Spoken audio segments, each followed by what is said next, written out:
Hi guys, welcome to this MBA podcast. I have another cat topper with me, Ayush. मस्त बंदा है यार, इसकी स्टोरी सुनो, ये आपको बताएगा इसने क्या क्या फाड़ा है. CAT 99.66, XAT 99.10, SNAP 99.20. ये इसका ट्रैक रिकॉर्ड है and he has scored 99.96 in DILR. That is the top percentile. जब इसका जो स्कोर अगर हम कहेंगे 99.66 ओवरऑल है, पर DILR में फाड़ा है 99.96. Welcome on board Ayush. Thank you, sir. Happy to see you finally. So we'll start with the CAT preparation, right? Directly.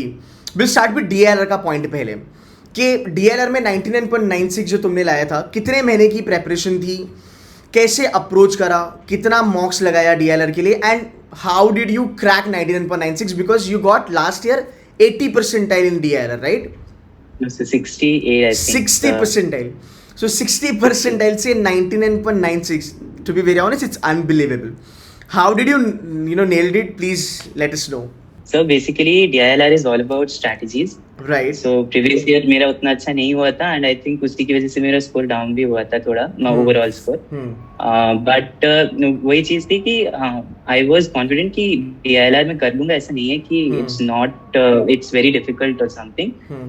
But the proper guidance चाहिए था कि how to tackle that section.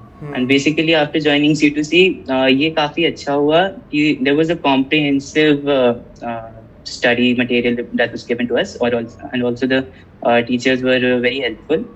तो basically what I did कि जो sessions होते थे उससे मैंने ये सीखा कि how do you approach a set and how do you represent the data that is being given in the set. And वो सबसे ज्यादा इंपॉर्टेंट चीज है. एक बार आपको डेटा को कैसे रिप्रेजेंट करते हैं वो आ गया, देन आपका सेट हो जाएगा.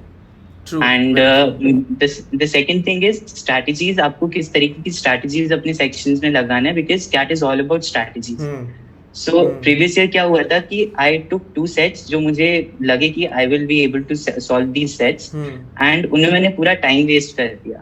एंड कहीं एक थोड़ी भी मिस्टेक हुई तो वो सेट सॉल्व नहीं होता है. इसकी वजह से थोड़ा कम हो गया था. बट दिस ईयर क्या हुआ कि आई was hopping the sets. जो easy question दिख रहा था वो किया, जो लग रहा था कि अगर नहीं हो रहा है तो उसको छोड़ दिया. एंड उस हिसाब से डेटा रिप्रेजेंट किया, एक दो क्वेश्चंस किए इजी वाले. So I had an idea about all the questions की 4 सेट्स आए थे I think, and I had the idea कि okay which set is the easiest और किस में प्रॉब्लम आ रही है. सो उस हिसाब से मैंने 3 सेट्स सॉल्व किए, 2 sets completely and 1 set partial. Which is bucketing strategy अपना कि भाई पूरा मत करो, आधा करो, जहाँ से मिलेगा निकाल लो. वेरी गुड यार, वेरी गुड. सो ओके, सो हमने 3 सेट लगा लिए, दादर 2.5 सेट में अपना 99.96 बन गया आराम से. Fabulous. Now lot of students are gunning for DILR और काफ़ी डर होता है बच्चों में कि यार मेरा DILR होगा या नहीं होगा. मतलब आप इंजीनियर हो, नॉन इंजीनियर हो, वॉट एवर द केस, अगर आप if you can give us an idea कि DILR का प्रेपरेशन आपको कैसे करना है. मतलब जो हमारे C2C के बच्चे अपना कंटेंट पकड़ के अगर बताएगा कि कैसे करना है, या फिर बाहर से भी अगर कोई करना चाहते हैं तो DILR का एक प्रॉपर आइडिया बता दे that how one should prepare. 5 महीने बाकी है अभी कैट के लिए. बेसिकली DILR में आपको ये करना है कि don't look at the topics कि ये किस टॉपिक से क्वेश्चन आए. तो I have seen many students that they are more concern कि ये क्वेश्चन किस टॉपिक से है, and then they will think कि इसको किस तरीके से सॉल्व करना है. तो my suggestion is don't look at the topic, क्योंकि you have to understand the question. मुझसे भी अभी मेरे कुछ फ्रेंड्स अगर पूछते हैं कि अरे ये वाले टॉपिक का क्वेश्चन कैसे सॉल्व करोगे, तो आई सिंपली टेल देम कि मुझे तो टॉपिक्स के नाम भी नहीं पता है. आई नो कि what type of a question is there, और मैं कुछ क्वेश्चन को अंडरस्टैंड करता हूँ, and then how to approach that question, that is the most important. True. तो आप ये करिए कि you can start off with the easier questions which I think C2C में भी मिल जाएंगे, even बाहर भी मिल जाएंगे. And you can also and you have to understand, you don't solve the questions directly. आप पहले देखिए questions को and try to understand the solution. कि okay, how the data is represented, what are the strategies that are being used, what are the tricks, and उसके बाद once you get a proper understanding कि कैसे कोई particular question solve होता है, then you can jump on to the previous year questions and उनको आप solve करने का try करिए, because previous year questions are very standard and उनमें the questions are very good actually. Yes. और C2C में हमने सब करे थे ना, पिछले 5-6 साल के पूरे सेट्स हमने लगाए थे. अच्छा, Yes, अगर मैं एक yes, sir. बात बोलूँ तो तू अग्री करेगा कि हमने जो भी 500 550 सेट्स कराए थे पूरे साल में, उसके बाहर तो कैट में नहीं आया होगा। नहीं सर, उसके बाद तो नहीं है। परफेक्ट है, परफेक्ट है। सो मतलब अगर अपने बच्चे लाइक अगर जो भी सिद्धू से वाले बच्चे हैं, गाइस देखो आयुष आपके सामने बैठा है, टॉपर है 99.96, जितना भी हम करा रहे हैं ना आपके क्लास में, बस आप उतना कर लो, उतने हैंड आउट आपके लिए काफ़ी है, should be fine. And then जो भी ये कह रहा है आप उस अकॉर्डिंगली प्रैक्टिस करो, शुड बी फाइन।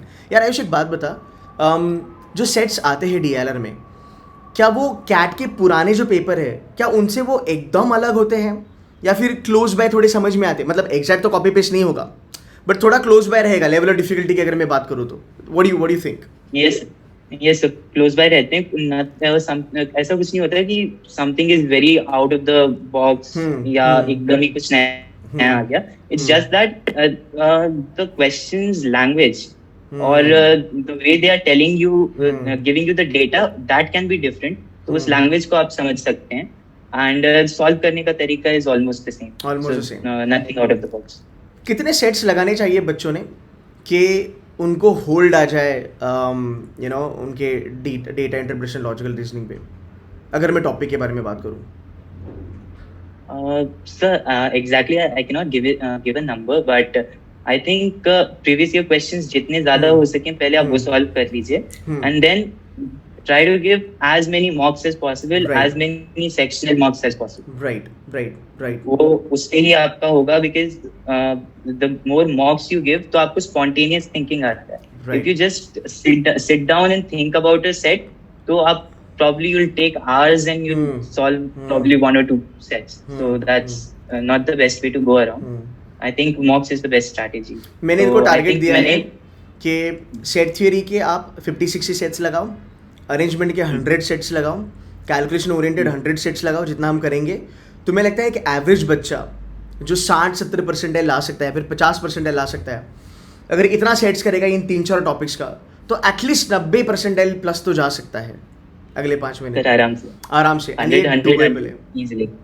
सामने एग्जाम्पल बैठा है यार, 60 परसेंटाइल से बंदा 99.96 पे गया है। I knew that he scored 99.66 overall, but जब अभी मुझे बताया कि सर मैं 60 परसेंटाइल से DLR में 99.96 गया, भाई मैं भी शॉक में था। So great staff. नाउ बच्चे कहते कि सर मैं DLR का सेट करने बैठ जाता हूँ और एक सेट पे मेरा 1 घंटा 1.5 घंटा चले जाता है। So what do you suggest कि ये करना ज़रूरी है जब तक अंडरस्टैंडिंग बने रहे, या फिर इसको टाइम लगा के करो, या फिर बस बैठ के एनालिसिस करो? कैसे करना है पढ़ाई ताकि होल्ड बने? सर आई थिंक एक सर्टेन पॉइंट के बाद you should have a cut off time for every set. अगर आपने 20-25 मिनट्स अगर दे रखा है इन दिस बिगिनिंग, तो आप 20-25 मिनट्स तक ट्राई करिए। अगर नहीं होता है तो jump onto the solution and then try to understand कि ये solution क्या है, because even in my mocks I wasn't really able to score very good in the section, overall section. ऐसा नहीं था कि I wasn't able to understand the sets or solve the sets, लेकिन मुझे टाइम थोड़ा ज्यादा लगता था तो मैं नंबर ऑफ सेट्स थोड़े कम कर पाता था। but then after the mock जब मैं एनालिसिस के लिए बैठता था तो I could easily understand कि हाँ ये मुझसे हो जाता, and in fact अगर कभी पहले ट्राई कर लिया तो हो भी जाते थे वो questions. So the thing is, after a certain point, आप उसको solution देखिए and try to understand कि what's the strategy is being used. Okay, fantastic. Now another question to you, Ayush. When we talk about CAT preparation, right? बहुत सारे बच्चे हैं जो CAT की प्रेपरेशन पे ज़्यादा ध्यान देते हैं, बट जैसे हमारा बात हो रहा था, you said that CAT is more about strategy, right? So yes. I wanted to kind of tell me a little bit more about this. जैसे मैं कहता हूँ YouTube पे भी मैं कहता हूँ, लेक्चर में भी मैंने कहा है कि भाई लेवल ऑफ डिफिकल्टी जानना ज़रूरी है, question selection is very important, familiarity is very important. क्या ये सब चीज़ें मायने रखती है? क्या इन सब चीज़ों से तुम्हारा स्कोर बढ़ता है? क्या रहा तेरा एक्सपीरियंस? डेफिनेटली इन सब चीज़ों से बढ़ता है, because at the end of the day if you see कि आपको 200 में से 100 मार्क्स पे आपका 99 आराम से। So clearly you can see कि you don't have to solve the entire paper. Right. You have to select the best questions जो आपको बनते हैं, which are easy according to you. Right. And you have to target them. So level of difficulty is very important to understand.